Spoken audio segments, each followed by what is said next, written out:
Bom dia! Hoje a gente vai falar sobre algumas consequências simples dos princípios da termodinâmica, que a gente discutiu bastante nas últimas aulas. E especificamente a gente vai basicamente deduzir algumas relações hoje. Então, talvez não fique imediatamente claro para que servem essas relações, mas claro que é sempre bom ter mais conexões, mas vocês vão ver que não necessariamente vai ficar claro para que serve, isso vai só ficar claro fazendo os exercícios. Mas essas consequências de termodinâmica que a gente vai discutir aqui vão dar também mais familiaridade com os conceitos que a gente aprendeu. Então, vamos primeiro deduzir uma relação que é extremamente útil. Eu vou demonstrar isso depois. E essa relação a gente vai deduzir para sistemas fechados. Ja? Nesse caso, a relação fundamental para processos reversíveis. Né? Lembrem que na prática tem poucos processos só reversíveis. Tem sim, né, mas tem poucos. Claro, né, se você depende de como você define o seu sistema, de repente você sempre pode criar um processo reversível, mas então do fato que existem processos reversíveis entre ponto A e ponto B, no espaço de estados, a gente consegue deduzir verdades universais da termodinâmica. Então, vamos começar com uma relação fundamental para um processo reversível, onde que a temperatura vezes o diferencial da entropia tem que ser igual, né? Quando você tem um processo reversível, isso aqui fica igual du menos delta W, né? Sendo du o diferencial da energia interna e delta W o diferencial do trabalho. Então, esse diferencial, a diferencial da entropia, e esse diferencial, a diferencial da energia interna, são diferenciais totais. Ja? E isso significa, isso é a definição do diferencial total, que a gente pode escrever eles como em termos das derivadas dos variáveis vezes o diferencial dessa variável. Então, a gente assume que a entropia aqui depende da temperatura e do volume. Agora, nessa aula ainda, mais especificamente depois, a gente vai aprender como trocar essas dependências. Mas no momento a gente simplesmente diz que tanto a energia interna como a entropia dependem da temperatura e do volume. Então, a gente escreve em termos dessas dependências. Então, isso significa que a gente consegue escrever o diferencial total da entropia como a derivada da entropia em termos da temperatura, dt, mais a derivada da entropia em termos do volume, dV. Ok? E isso agora a gente consegue basicamente escrever na maneira du sobre t, né? Isso a gente aprendeu na aula passada, e ds na dv é exatamente p sobre t. Né? Ok, a mesma coisa a gente pode fazer com com a energia interna, como o diferencial da energia interna. E isso a gente vai simplesmente fazer. Nesse caso, o diferencial da energia interna é du sobre dt dt, mais du sobre dv. E agora a gente pode botar o diferencial da energia interna dentro da definição da ds. E isso significa agora que a gente tem ds igual 1 sobre t du sobre dt, mais 1 sobre t du sobre dv mais p dv. Ok. E agora sabemos, né, que o ds, como eu já falei, é um diferencial total. Isso significa que satisfaz a condição da integrabilidade. E quando satisfaz a condição da integrabilidade, isso significa que a derivada em termos do volume disso aqui tem que ser igual à derivada em termos da temperatura disso aqui. Ok? Isso é bem simples, então vamos escrever isso. Isso significa 1 sobre t. Agora, d sobre dv, du sobre dt, vt. Tem que ser, vamos tirar esse círculo aqui, porque está ocupando espaço, e esse aqui também. Então, isso é igual. Agora, a outra parte em termos de temperatura, então temos que fazer primeiro a regra do produto. Então,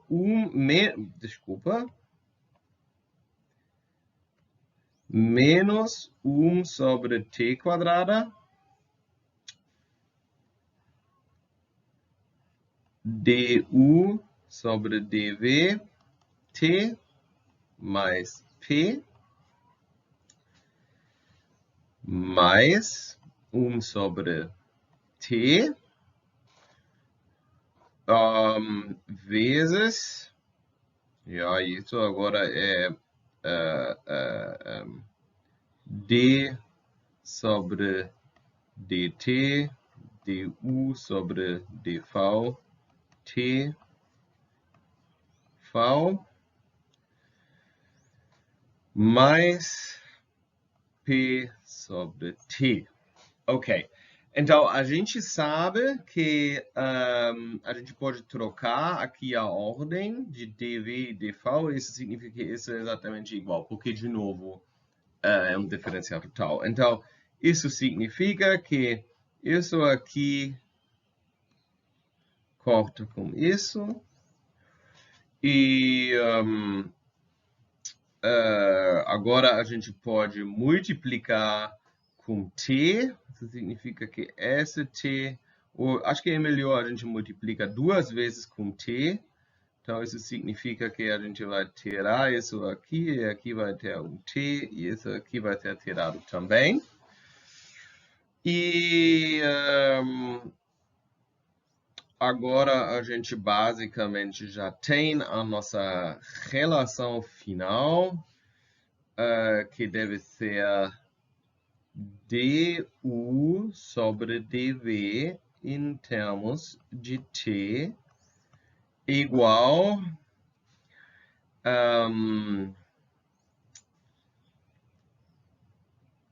e agora a gente pode escolher como a gente escreve isso. Então, o melhor jeito... desculpa. Aqui eu me esqueci. dp sobre dt, certo? Agora tá, acho que agora tá tudo bem. Então, agora temos aqui t vezes dp sobre dt mais menos p, desculpa. Menos p. E isso é obviamente aqui com o volume constante. E isso é agora essa relação que a gente queria deduzir. Ok, então por que a gente queria deduzir essa relação? Vamos dar uma olhada. Então, essa relação é extremamente prática. Essa relação conecta a derivada da energia em termos do volume com a derivada de pressão em termos de temperatura e a pressão. Então,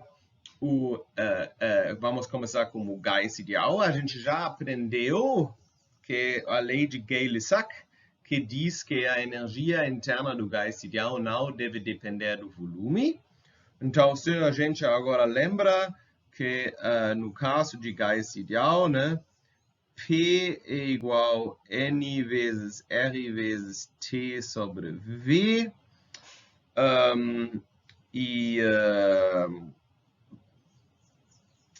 Isso significa que a gente tem, se a gente pega aqui a derivada disso aqui em termos de T, o T desaparece, mas o T reaparece porque aqui em frente tem um T, e isso significa que o T tem escrito aqui é P menos P, e P menos P é zero, e isso é consistente com a lei de Gay-Lussac. Então a gente consegue ver que essa relação dá exatamente o que a gente espera, e a gente aprendeu, na verdade, que a energia interna só depende da temperatura e pode ser escrito como CV mais T mais alguma constante. Ok, então vamos continuar agora, né? Então vamos continuar com a equação de Van der Waals. Então a equação de Van der Waals consiste de vários termos, mas só para lembrar, para a gente ter aqui uma vez a equação de Van der Waals sem problemas. Nesse caso, P é igual a N vezes R vezes T, mas em vez do volume, agora a gente tem esse V menos NB, e por causa da correção da pressão, a gente tem mais esse termo menos N quadrada A sobre V quadrada. Isso a gente deduziu nas aulas. Ok, então a gente consegue ver agora imediatamente que dP sobre dt vai ser T vezes dP sobre dt vai ser nRT-V menos NB, porque esse termo aqui vai desaparecer, porque não tem uma dependência em termos de temperatura.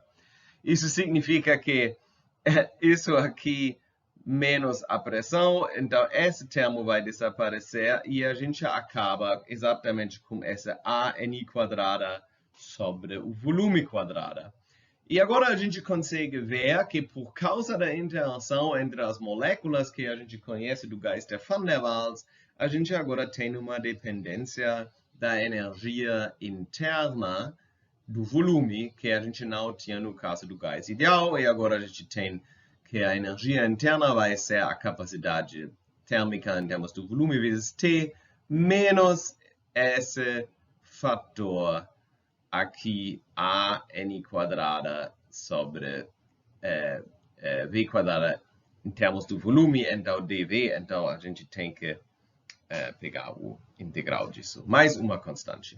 Então isso é como a gente consegue ver como a gente tem agora a energia interna no gás de Van der Waals em dependência do volume.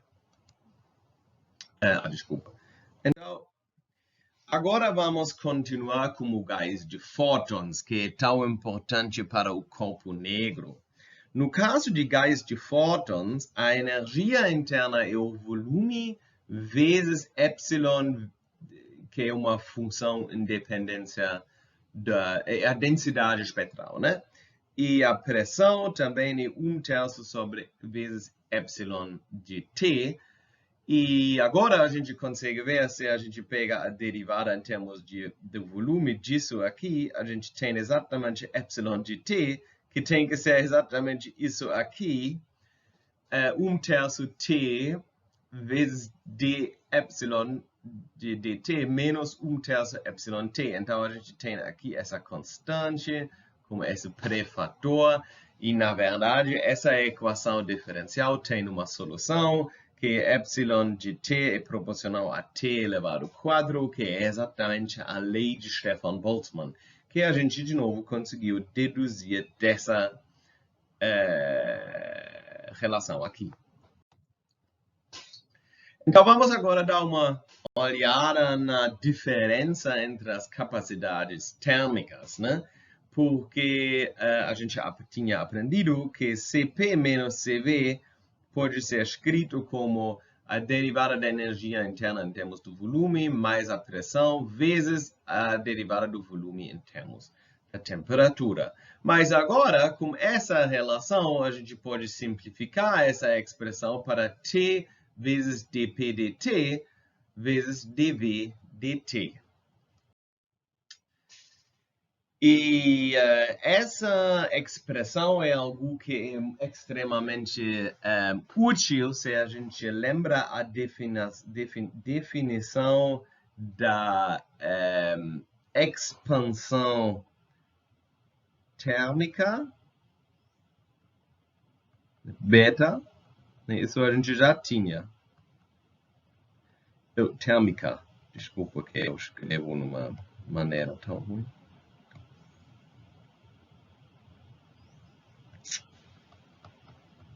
Ok? E kT é a compressibilidade. E essas duas coisas são óbvias, né? A mudança do volume em termos de temperatura é a expansão térmica. Como não deve depender do volume atual, tem que ser um valor específico, então a gente divide pelo volume. E a mudança do volume em termos de pressão é a compressibilidade, né? É óbvio. Então, agora com essas relações bem simples que a gente aprendeu sobre os diferenciais, a gente consegue deduzir que Cp menos Cv é exatamente TV beta quadrada sobre kT. Então, a gente gosta de escrever todas as coisas em termos de beta e kT, porque isso são constantes específicos para cada material que a gente pode medir. Mas então, a temperatura, então aqui a gente consegue ver a diferença de capacidade térmica, da pressão e do volume. Mas agora, a compressibilidade tem que ser maior ou igual a zero. Isso é óbvio, porque se não fosse, significa que você botaria pressão e o volume cresce. Isso simplesmente não faz sentido. Então, a compressibilidade tem que ser maior ou igual a zero. Isso significa que a capacidade térmica com pressão fixa é sempre maior do que a capacidade térmica com volume fixo. Isso é interessante, não é? Então, a capacidade térmica é sempre maior com pressão fixa do que com volume fixo. E isso faz sentido numa certa maneira, porque a gente tem que pensar que um sistema que muda o volume tem que fazer trabalho para mudar o volume. Esse trabalho é usuável para algumas coisas. Então, assim, faz sentido que isso é o caso.